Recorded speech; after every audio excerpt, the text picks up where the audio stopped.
Welcome to another in the series, Sip and Chat, a place where we talk about the goodness of the Lord in the land of the living. It's our pleasure this afternoon to be coming into your homes and to be talking about the goodness of the Lord. Welcome to another in the series, Sip and Chat, a place where we examine life issues, how to become better persons while surviving in an imperfect world.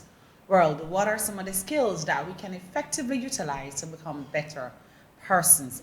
So it's my pleasure this afternoon to be talking to you because this month is also, we celebrate a number of important things. We celebrate November as Child's Month, and we are as Youth Month rather, and we also celebrate it as Parenting Month.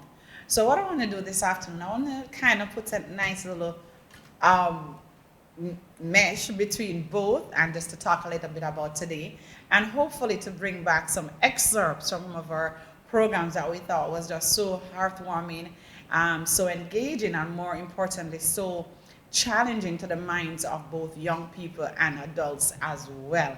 So welcome to all of our viewers. It is always a pleasure for you joining us here today. Now, this role of parenting is one that for some persons it is taken very, very lightly.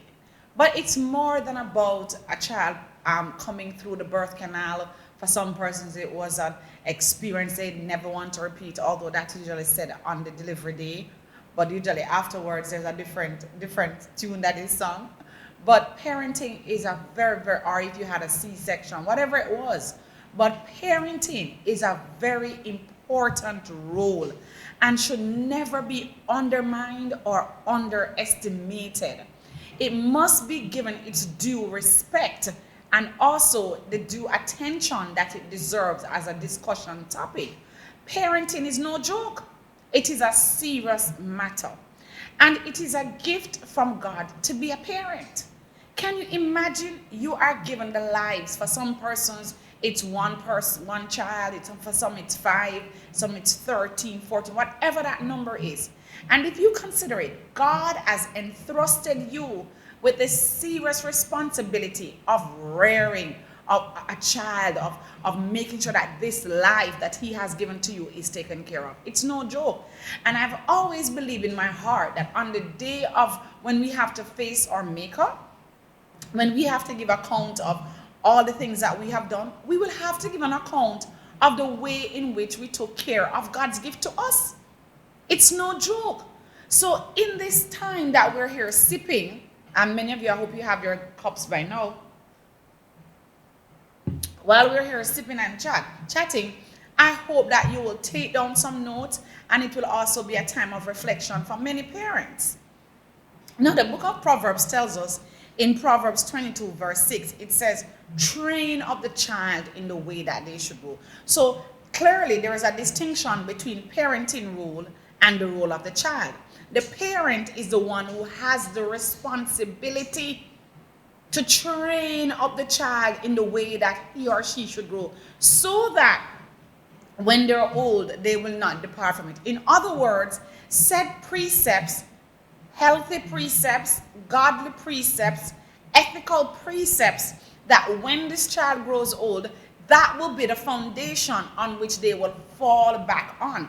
Now, it doesn't mean that children will not walk away from precepts at times. We see it happens. But when they have something to fall back on, especially in our society today, where there's so much deviations and versions of truth, we as parents have a responsibility to make sure that we take time out to impart values, cultural norms, because those things are changing as well, and cultural, and I've always said you have to explain to your child that something might seem like the normal, but this is not what we do. It might be for spiritual reasons, it might be for personal reasons. So the first thing I want to say as we look on some healthy parenting skills today, I want to establish from very early that there are no perfect parents, and I have no disclaimer.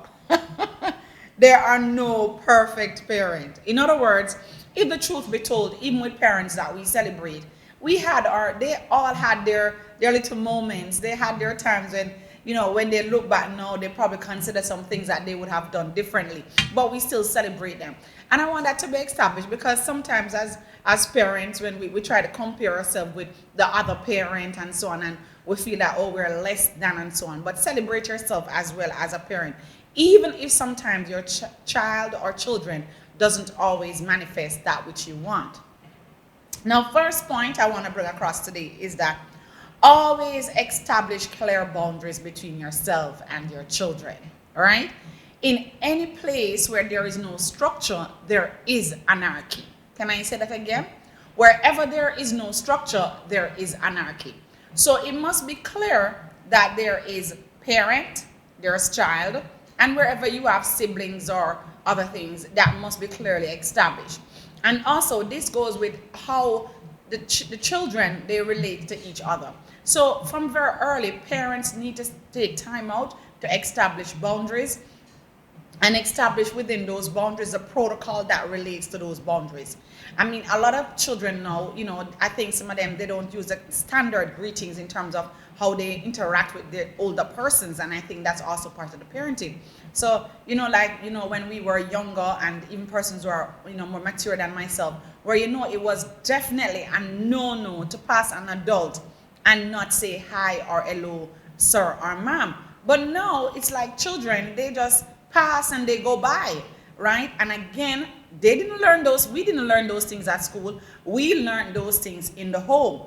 And even though our society have become very casual and easygoing, we have to enforce those standard protocols. You greet someone, and if you don't know their name, you address them, good afternoon, sir, or good afternoon, ma'am. Listen, as parents, whether you're just a parent of a child in a home, you're also a parent to the wider society. And yes, we know all the things that sometimes we are intimidated because we don't want people saying things to us, but we have to take responsibility in areas where we can help to make children better for the future, that we will also be a part of as well until our time comes. We have to do our part. So let us go back to the whole matter of instilling certain simple little values and attitudes with our children. Manners, the hi, hello, good afternoon, excuse me, and a lot of that can be had, even if it's one time of the week, because I know that a lot of families have become so busy, but I think you should always set some family time. It could be your Sunday dinner, it could be your Saturday soup, but always have that time, one evening for the week, where as a family, whether it's 3 of you or 2 of you, where you come together. It could be a meal, it could be a playtime, where you transmit your family values and some basic things as it relates to good ethics and morals and values and proper protocol. That's very important. Now, when those boundaries are established, I'm laughing because as I'm trying to move forward, I'm also remembering, even with our parents, their own way of imparting certain things to us was very unusual, I'd say, for some it might have been a little crude. Like when a visitor entered the room, right? There was a stated, when an adult entered the room, there was a stated protocol that you had to just know that you excuse yourself from the room. And if you didn't do so, just one look from your mom and your dad was enough steam to say, why are you still here? And the child they would just move. But now, because we have made things so fluid, we say anything in front of the children. They feel that they can be a part of any conversation. And again, we know our kids are more mature, but ladies and gentlemen, I want us to understand today that boundaries are still very, very important. Now, moving along, I want to say to us, as we establish those boundaries on points of ethics, morality, things that we do in the home, let us not mimic the thing that says, do as I say, but not as I do. As best as we can as parents, let us try to be true role models. And whenever there is a deviation from something that we would have, tried to instill as critical in our children, let us explain to them why it is that you did what you did, and they will respect you more. They will respect you more because they would have known that this is something that mommy instills and mommy says is not right. And therefore, if it is done by her or by dad, then there's some explanation as to why this is done. So I think that is also very, very important. We can't be telling our children one thing: don't curse bad word, don't smoke, don't do this, don't do that, and they look at us and they see us puffing the big spliff or using indecent language, and then we have to be careful how what we impart and what we're reflecting as parents. Being good role models is also very important. Now, one of the things as a counseling side, what I've noticed is that we have, as we nurture kids, we have to learn something. We have to be able to trust our kids, and I'm going to show you why this is so important. One of the things that has become very pronounced, especially during the pandemic, is a number of kids that are being abused. And I'm so glad that this audience is one that is also geared where we have a lot of Christians who watch this program as well. We have to understand that if we have a child that we know that this is the normal behavior of our child, all things being equal, we would have trust our child. Why is it that if the child comes to you and says, Mom or Dad, Uncle so-and-so is touching me inappropriately, or went beyond even touching to engage me in an activity that was inappropriate based on what you told me, why sometimes we find the first response to be, you're lying? I mean, it is something I want to hammer today. I had the unfortunate, and I say unfortunate because even though in my line of work, I said I interact with so many children who have different psychosis, different behavioral issues, but some of the situations are rather unfortunate, I might say. So I had this child, we were talking about church, and I was encouraging these young people to go to church and to, if they were going through something, they must know that there are different avenues that they could utilize to get help. So this was me, trying to direct these kids as to what are the different sources. If it wasn't at home, there's always church, there is always a teacher, there's somebody. But I was thinking that church was the safest place. So, I remember getting in the chat while I was presenting in the pandemic, a student saying to me, Miss, can I speak to you afterwards? So I said, okay, fine. And when I listened to the story of this young lady, I felt so bad.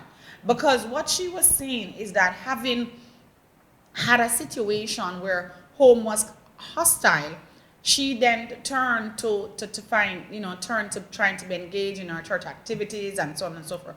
But she was actually related to inappropriately by a church person. And that was bad and not so bad. But when she tried to redirect the matter to our family member, they're not having it because pastor so-and-so or reverend so-and-so would not do this. So I thought that was important today as we sit, because I want us to understand that whenever we hear about these things, even as a neighbor, you have a legal responsibility to report it. Let us not always turn a blind eye. There is a sin we call the sin of indifference, where sometimes we say, because it's not me or my child, and I won't say anything about it. But what we need to understand is that we are not isolated from the society. We don't live in silos, right? We have to go back out there to a world where we have abused children. We have children who have mental health issues because of these situations. So it is our concern, and it is one that we should try to help these youngsters when they're going through these times, and provide mediums as well. And mark you, there are good churches, because many children have found haven in many assemblies who were going through challenging moments, and they have found rescue by identifying with a church leader and so on. But the point I wanted to make when I brought about example is that whoever it is, uncle so-and-so, brother so-and-so, it doesn't matter. Listen to what these kids are saying. All right. So I thought that was so important, because when we don't listen to them and we treat them like, wow, you're lying and you're mischievous and so on, what we then do is that we create a number of ripple effects. So now they're not trusting of you. They're going outside and they're telling somebody else who believe them and show them the love that they think that they need. And then everything just begins to catapult, and it goes downward. So in this Child's Month, I keep saying Child's Month, in this Youth Month, these are some of the things that we want to highlight. Listen to your kids. listen to them. And another thing I want to highlight as well, so this is like number 4, be careful of our utterances. Be careful of our utterances. Life and death is in the power of the tongue. I cannot overemphasize it. You know, we say some casual things in moments of frustration. We call them names. We describe their physical features because we are frustrated. Yes, there are economic challenges, but we can't do that. We can't do that to the kids and then expect them when they're at home to be called names and being maligned and so on, and then you expect them to go out into the society and perform well and feel comfortable with other persons when you have already let them know that they are nobody, they're ugly like and stuff like that. It takes a child to have a lot of, a lot of self-motivation inside, a lot of courage and so on, to be able to break through those things and still shine.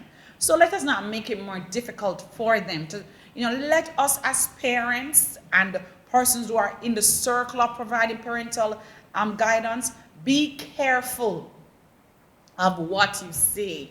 And there's a little Jamaican proverb. I know that there are viewers from all over the world. There are little Jamaican proverbs that says there are some things that come not back. And one of those things is the spoken word. It's hard when you have bathed a child in the words of discouragement and said things negative about them, that all of a sudden you just come now with the cloak of, oh, you're good and so on. No, let it always be. And I've said it before that when I'm doing my counseling sessions, I always say whenever we have to correct children, try as best as we can to use a sandwich effect. And what exactly is the sandwich effect? Where we say to our children, I know what you did is not your behavior. You are a blessed child. Or, you might not be able to say that because you probably don't, that's probably not your general rhetoric. But you might say, you're not an evil child, you're not a bad child. And you talk to them in the positive way. Then you examine and talk to them about the issue. Why did you do that? Why did you hit that boy? Why did you steal this? This is not appropriate. And then you close the sandwich by saying, let me say this to you. You're destined for greatness. You are brilliant. So let us not have a reoccurrence of this. All right. Now you can have your own format, your own fashion of how you replicate this. But what I'm saying is that let us not be so powerful and torrential with our anger when the child does something bad, that they feel like ashes. They're crushed. All right. So let us in our discipline always be balancing what we say to our kids. And those are some of the things I really, really want to emphasize today. Let us be balanced in our discipline. And many parents today, they can attest that when they were growing up, right, there were some things that your parents did that you didn't feel was appropriate. Don't reenact it. Let us see how best we can, look at what worked and see how best we can reintroduce those things. Now, boost their self-esteem is going to be critical as well. Let us compliment them. In as much as we try to talk about what is negative about them, let us also look at what is positive about them. All right? Just like plants grow with clean water and, talk to your plants and so on. Even the plants, I always say, talk to the plants, they will grow. In the same way, positive words are like fertilizers. They will cause them to grow and blossom. They might not be the brightest child in the class, but one thing that teacher will say, this child doesn't lack confidence. And that confidence can further be boosted for them to become better at what they do. I want to say this point, I think it is also very critical. Let your kids be kids. One of the trends that we're seeing evolving in our society, and there are many reasons why persons are doing this, is that parents, as soon as the child leave high school, probably just fifth form, they're saying to the kids, listen man, go look work, go find something to do. And sometimes we know the economic challenges that is in our society. Sometimes there's no employment for some of these kids at this time. But if you constantly pressure them to leave home when they themselves, your child is not even prepared to go there, when they can't take the pressure anymore, they're going to make that step. And some of us know that if it had not been God by our side, we don't know where we would have been. And the society today is much more It is much more challenging than it was a few years ago. So let our kids grow up to be kids. Let them experience their childhood. Don't let cause them to be doing things that you know are inappropriate at their age, right? And don't try to untie them too early, right? Let them understand what is happening out there in the world. And I know, as I said, when I had this discussion with a few other counselors, one of the things that we said is that it could be the economic pressure where parents are saying, you know what, you need to be part of the you need to be contributing as part of this household. But at the same time, you have to be careful because the kids can become frustrated and they go there, form unhealthy relationships, and they have to do things, compromise their own sense of self and self-worth in order to be able to come back home and bring a dollar or two. And we have kids who are saying that their mother said, listen, you can't stay in here, you have to find a man and make sure the man that you find tender age at 16 and 17, some younger. They're being channeled. Make sure you find a man who can help you. No, that's not what parenting is about. Parenting is saying, baby, we don't have this today, but I'm believing God that all things are possible and that He will make a way when there seems to be no way. Because when you redirect them from early to do some of these things, how do you pull them back in when they have gone too far? So I want us to take this parenting role very, very seriously and understand that God gave us this gift of parenting. And a lot of times you don't have to be physical parents, but you're in a position where you can provide proper guidance and stewardship to children. Let us not take it as just a little role. It is a big responsibility. So today we will have some little excerpts from of our programs where we have seen some young people who are still saying that, listen, the future is not dark at all because we have a hope in this society. And that's what I want to bolster today. And I'm going to continue this parenting discussion. We have another week or so. And I just want to us to appreciate that God has given us this special gift of nurturing a life, and we should never take it lightly. Let us listen to some of these extracts from some of our programs from our young, blossoming, achieving young people. Thank you. I went from first to fourth form. I was always a leader, right? I always do my work, and I'm always coming in the top five in all semesters. I then got a scholarship from Mona High School. That's where I decided to change my life because at Donovan Technical, I was From the noon to Mona. yeah, Right. Because why this is important is that all that time when you're in your community in Technical Gardens, you had a dream, and that yes, dream was becoming a pilot. pilot. Tell us what triggered that dream. Why not a doctor, professional footballer, teacher? Why a pilot? I'm going to be honest with you guys. All right. I remember when my father was shooting a video at Tivoli Garden. I think it was I'm on the rock. And the helicopter in the air. I saw a helicopter in the air and I was like, whoa, I really like this aircraft and I want to fly it. Did my research and I found out that it is flown by pilots. And I said, what? Okay, I want to become a pilot. And from that, I didn't change my path. None at all. I just said, yo, pilot it is. Pilot, Excellent. everything pilot. Eat, sleep, read, pilot. Never change my mind.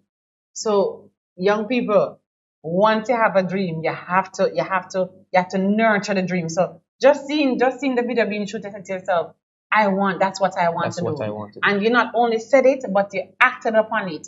You began to read about it. You began to study what it requires to become a pilot. So even the days when you were at the noon technical and things never go your way, pilot was still in your head. Pilot. I don't know. I just say I want to become a pilot. I prayed on it. I sleep on it every single day. I ask God for it.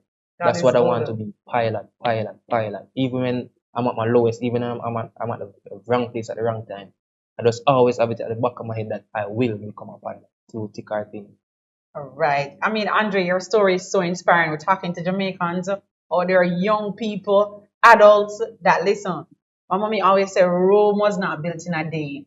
And though the vision tarry, as long as you're persistent and resilient, bouncing back from your setbacks, because that's what life is about. Life is made up of episodes. And just like in any movie, sometimes there are highs, sometimes there are lows. But hope shines brightest in the darkest moments. Just about how to remain very steadfast, because you're pretty young. You have already done your first degree, your second degree, and getting ready to pursue your doctorate. In terms of, we talked a lot about this on our way here. Just deciding where exactly we want the focus to be. So just talk to some young people, especially young men, because that's my passion, who are out there today and say, boy, is it worth dreaming? This goal that I have in my head, is it even worth thinking about? Talk to us. I would want to say to young men specifically that the society has all of the preconditions to become a delinquent. And it is a sad No, that is reality. that you have to say that again because somebody needs to understand that listen, the way the system set, Yes, the way the system is structured, it's almost as if it is designed to keep one set of persons down and propel one to the next level. absolutely. So the preconditions are there. If your environment is not one that builds resilience, you will cave into what the conditions are. So what I would advise young men to do is to surround themselves with mentors who can guide them, who can provide them with mentorship to be able to put them on a path that can accelerate their personal growth. Challenges will come along the way, but as young men, we should not allow those challenges to define us because we rise above challenges. And so, what I would advise young men to do is to reach out if they feel lost, if they feel that there is they don't have a purpose because it starts with finding your purpose.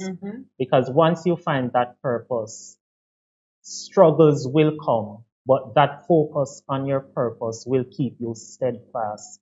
So I would say to them, find a mentor and ensure that you're able to go on a path that can accelerate your own growth and development. As we wrap up today, I want to just say something to our audience about just how important it is to remember that we must remain steadfast in our pursuit of excellence and in our pursuit of what is good. Thank you again, Ms. Tomlinson, for having me. It was a great pleasure. I would say to the audience that challenges will come, but I believe it is the stick to itiveness, it is the determination that we have that will determine our ultimate success. So what I would say is not to allow anything to stop us from walking into our purpose. We have it within us. We were all born different, but we have something that makes us one who can strive above any hurdle. And so I believe that we should find our purpose and become the great human being we're destined to be. Thank you so very much, Adine. Greatness lies within all of us. Sometimes that greatness lies deep within, but it's still within. So until you have attained, don't stop pushing because success could just be a step away. Until next time, let's continue to tip and chat.